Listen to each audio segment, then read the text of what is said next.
nós lembrarmos, nós conquistamos em 2008 a Lei 11.738, é uma lei que deriva da Constituição, não é isso? É por isso que o Tribunal de Contas de Minas Gerais já tem um posicionamento que os reajustes decorrentes do piso salarial não podem ser contados para o limite da Lei de Responsabilidade Fiscal, porque é um comando, o piso salarial é um comando constitucional. Tribunal de Contas de Minas Gerais já tem isso pacificado. Então, portanto, toda vez que tem um reajuste do piso, está atendendo um comando da Constituição Federal, porque o piso salarial é um comando da Constituição de 88, que só em 2008, depois de muita luta, foi regulamentado. Regulamentação do piso por lei federal veio no governo Lula, não é? Segundo o governo Lula. Bem-vindo, deputado Leleco, já entra, já senta na mesa aqui conosco, que é sempre uma honra tê-lo aqui. Na sequência, no mesmo ano, foi ajuizada uma ação direta de inconstitucionalidade, a luta, né, de gestores contra o mínimo de valorização. Se eu não me engano, na época foram 5 estados que ajuizaram, mas com apoio de muitos outros, né? O governador de Minas, à época, foi um dos que apoiou essa luta contra o piso salarial. Aí nós já tivemos as primeiras decisões. Uma das questões que estavam sendo questionada na constitucionalidade do piso era o que era piso, né? Aquela ideia absurda de juntar toda a remuneração. E o STF decidiu que não, que o piso você não pode somar tudo para chegar ao valor. Piso é o vencimento básico, é o mínimo, e a partir dele que tem toda a política de carreira. A 11.738 também vai ter a definição de 1/3 de hora atividade, né, para a docência.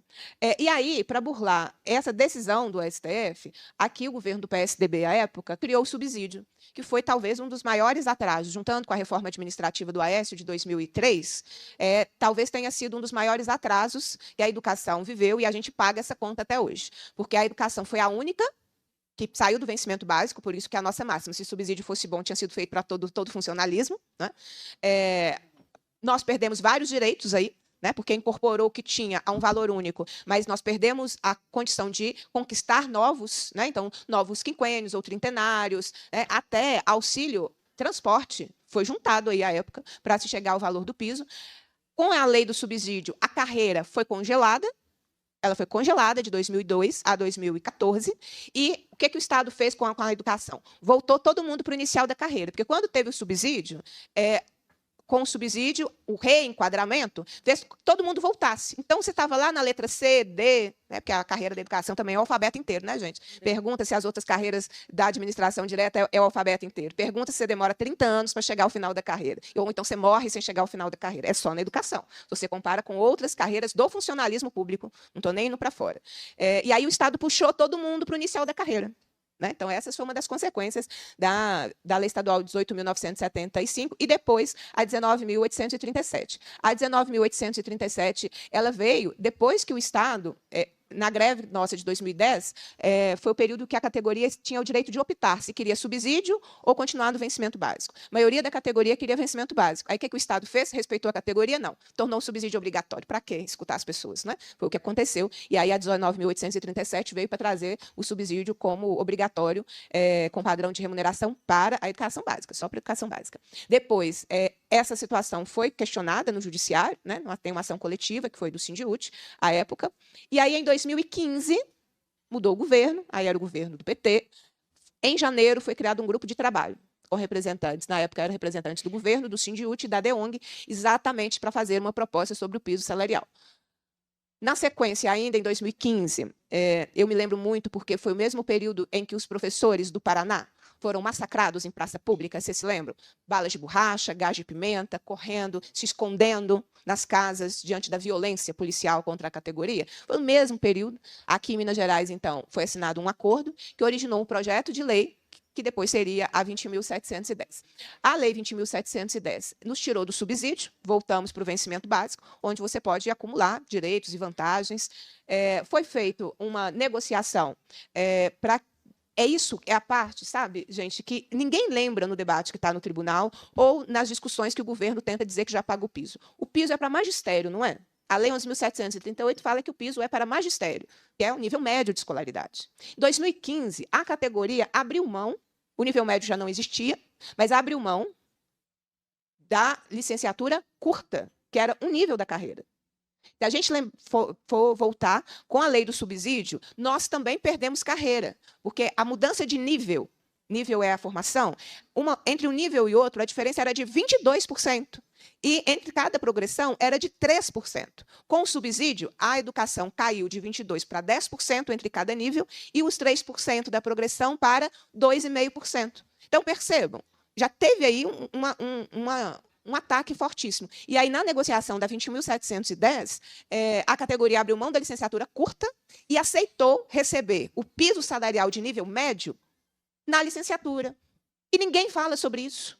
Quando, nas discussões do tribunal ou no ajuizamento da ação, o Estado quer impor um piso que é de nível médio para a licenciatura plena. Então, isso precisa ser levado em consideração nas discussões que estão sendo feitas. E ninguém lembra disso, por isso que eu estou lembrando. Né? O outro aspecto, aí eu vou perguntar para os nossos convidados, que estão todos aqui. Estados e municípios não têm autonomia para regulamentar o piso? Como vai ser pago o piso? Porque foi isso que foi feito no Estado. Né? Olha, aqui em Minas Gerais, vamos pagar o piso para a jornada existente na carreira, que é a jornada de 24 horas. E, no nosso caso, aqui a gente tem carreira única. A gente não tem um plano de carreira para cada cargo do Estado. Então, o reajuste para as 8 carreiras da educação, além dos aposentados com paridade e também servidores, na época eram designados, né? Hoje é convocados e contratados. Nós diminuímos o tempo que você demorava 8 anos para a primeira promoção de escolaridade. Então, você entra no Estado, você demora 8 anos para ter reconhecida a sua formação. Que outra carreira no Estado faz isso com seus servidores? Que outros poderes fazem isso com seus próprios servidores? Nós conseguimos diminuir para 5 anos. Não era o ideal, mas foi o que foi possível à época. Então, a cada 5 anos. Descongelou a carreira, porque a carreira estava congelada em função da legislação do subsídio, e criou um adicional de valorização da educação básica para resgatar direitos perdidos na reforma administrativa do Aécio de 2003, o advérbio de 5%. Vamos, também nessa legislação, a questão da opção remuneratória para os diretores apostilados, a questão, teve um reajuste para os diretores de escola na época, a gente pode subir. Também no mesmo acordo, a nomeação de 60 mil concursados, e isso foi cumprido. Né? Hoje o Estado faz lote de mil concursados e chora tanto que a gente fica com dó do Estado, né? Que não consegue nomear 1.000 pessoas. Mas a gente já chegou a ter 15 mil nomeações por ano. Por ano, 15 mil. Hoje o Estado faz 2, 3 mil nomeações e ninguém cobra do Estado. Não é? Tem aí uma ação direta de inconstitucionalidade julgada pelo STF, que falou que tem que ter concurso público. O Estado só nomeou agora, de um concurso que acabou de perder a validade, 1.000 pessoas, ou seja, mudou a realidade do Estado? Não. Quando vale a decisão do STF, que vai terminar o prazo de modular os efeitos, o Estado vai estar com 50% da sua rede de contratados. Quem está fiscalizando isso? E ali foram todas as... Eu ouvi aqui uma vez um deputado dizendo que a lei não foi cumprida, porque ele não sabe da vida da educação e não viu contra-cheque de ninguém. Né? Nós tivemos 43% de 2015 a 2018, que veio em forma de abono e que progressivamente foi sendo incorporado. Né? Para o governo não precisar lembrar, eu mesmo lembro que o último abono, que deveria ter sido incorporado em 2018, o governo não incorporou, o governo que terminou, né, em 2018, e o ZEM incorporou em 2021, se eu não me engano, mas estava sendo pago. A partir de 2017, estava sendo pago para toda a categoria. Ali a gente tem um conjunto de 9 decisões do Tribunal de Justiça reconhecendo a 20.710. Ou seja, reconhecendo, a decisão a partir de junho de 2015, deve valer a 20.710. Todas as decisões anteriores do Tribunal de Justiça validavam a Lei 20.710. O que mudou? Podemos seguir? E ali foram as inúmeras tentativas de judicialização do piso pelo governo. O governo não fez uma vez só em 2022. Ele tenta, desde 2019, questionar a constitucionalidade. Aí alguém vai dizer assim, Beatriz, mas a gente já não recebe. Você não recebe, mas o governo está na irregularidade. O governo quer ficar regular. O governo quer ficar legal. E nunca mais ser pressionado pelo reajuste da educação. Agora, quem está ajudando o governo a não precisar mais ser pressionado? Não é? Porque lá, em 2019, ele questionou a constitucionalidade da 20.710. Os números das ações estão ali, tá bem? Eu não vou ler os números, mas o que aconteceu nessa primeiro questionamento? O Tribunal de Justiça disse que não.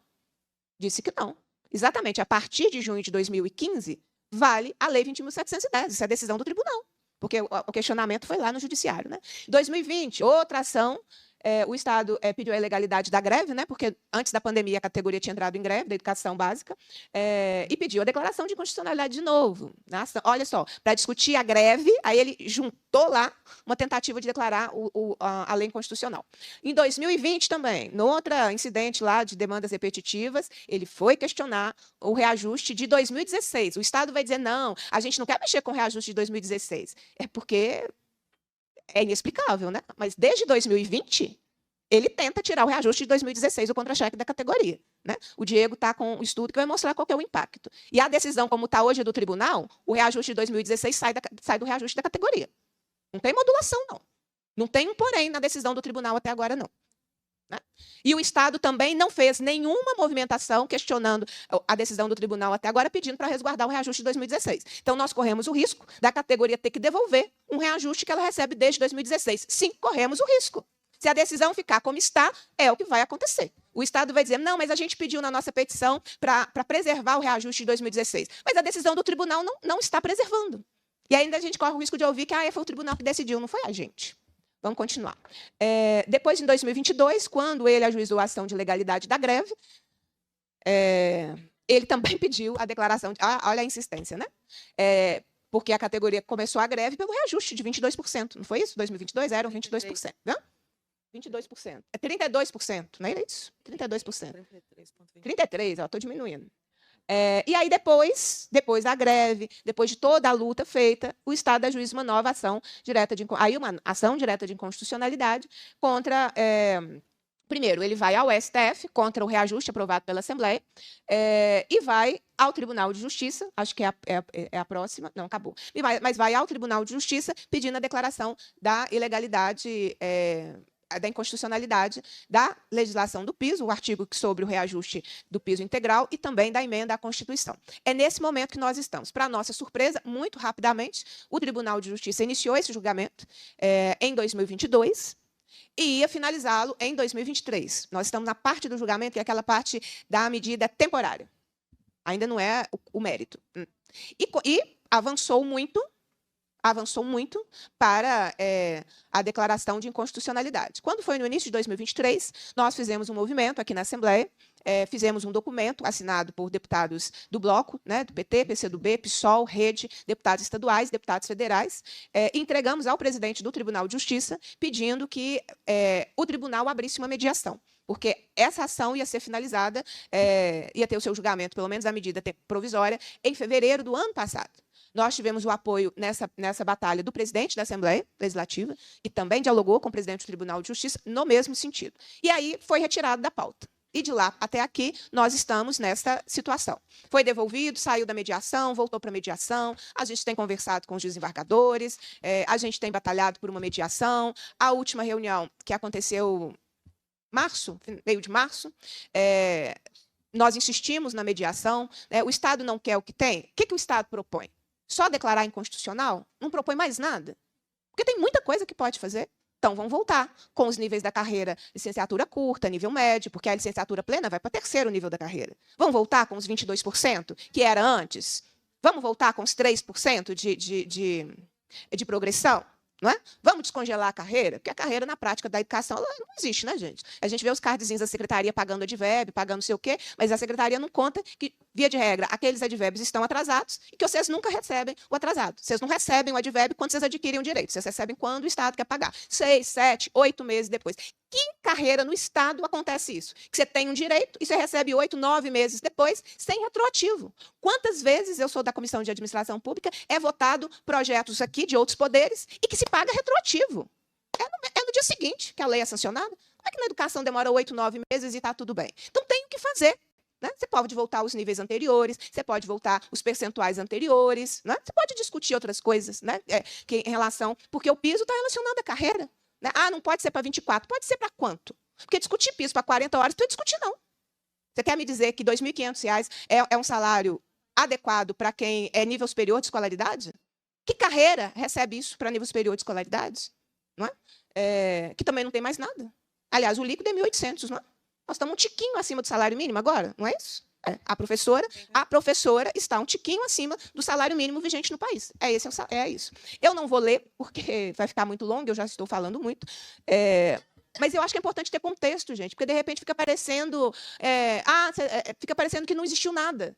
E de repente teve uma lei que foi mal feita pela Assembleia, porque é isso, né? Foi mal feita pela Assembleia, e aí tem que ser declarada inconstitucional. Ali eu já entreguei para o Ministério Público, eu entreguei para os Jarbas, ainda o ano passado, um estudo que nós fizemos. Qual era o texto original que veio para a Assembleia, o texto original, que é o texto que o governador enviou para a Assembleia, que é o 1504, e qual foi o texto final que saiu da Assembleia, sancionado pelo governador. Que nós sabemos que a sanção do governador também supre eventuais vícios de iniciativa. Mas não houve. Vai ficar disponível no site da Assembleia. A gente fez um comparativo. Qual era a proposta? O que saiu? A Assembleia não acrescentou despesas.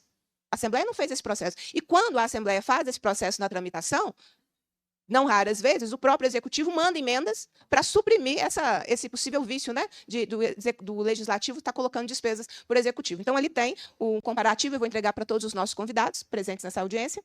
E é isso, gente. Eu queria trazer esse histórico, porque a gente está num momento muito definidor, né? O governo insiste, né, nessa declaração de inconstitucionalidade. A gente está na batalha da mediação. O que é possível, então? Essa é a pergunta que eu estou fazendo para o governo. Tá, não é possível isso? O que é possível? Né? Quem sabe o Ministério Público, eu já deixei uma proposta de encaminhamento. O Jarbas tem apostado muito naquela Câmara de Mediação de Conflitos. Né? Quem sabe? É compor, não é? Compor. Quem sabe não pode ser uma alternativa? A categoria não pode ser chamada para mediação, para composição, só quando ela declara greve. Eu sei porque eu já participei de reuniões assim, né, como coordenadora do Sindiúti.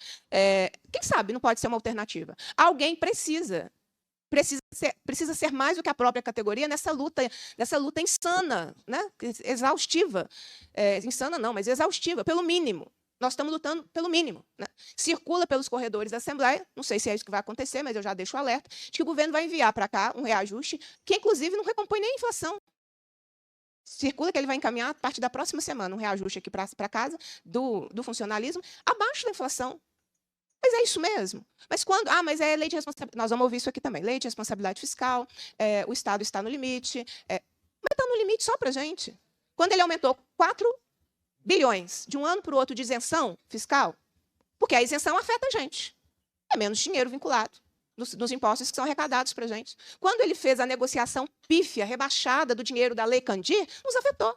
Porque a Lei Candir foi dinheiro que não veio para a educação. Aí, quando ele negociou, também a educação pagou a conta. Nós fizemos essa discussão aqui, já mostramos os estudos. Né? Moralmente, como é que ele aprova um reajuste de 300% para ele? Como é que cria cargos comissionados? Porque foi o que aconteceu na reforma administrativa. Então, é sempre contra a gente, né? Contra o elo mais frágil, mais vulnerável da relação de trabalho. Né? Então, eu espero muito que essa audiência ela contribua para avançar numa mediação. Nós não podemos chegar dia 30 com o Estado dizendo, o Estado, que a maioria não veio, né? Agradeço a Secretaria de Educação que atendeu o convite, está aqui conosco, mas a Secretaria de Governo e a Advocacia Geral do Estado não apareceram. Aí eles aparecem no dia 30, porque aí a reunião é de porta fechada, né? Não tem categoria para acompanhar, não tem sociedade para acompanhar. Aí lá eles ficam... Não tem o que, não tem, não temos o que oferecer, não temos o que falar, não temos o que propor. Vai ser isso dia 30? Então é só derrotar a categoria. É só submeter a categoria a uma situação cada vez maior de miséria. E todo mundo vai concordar com isso?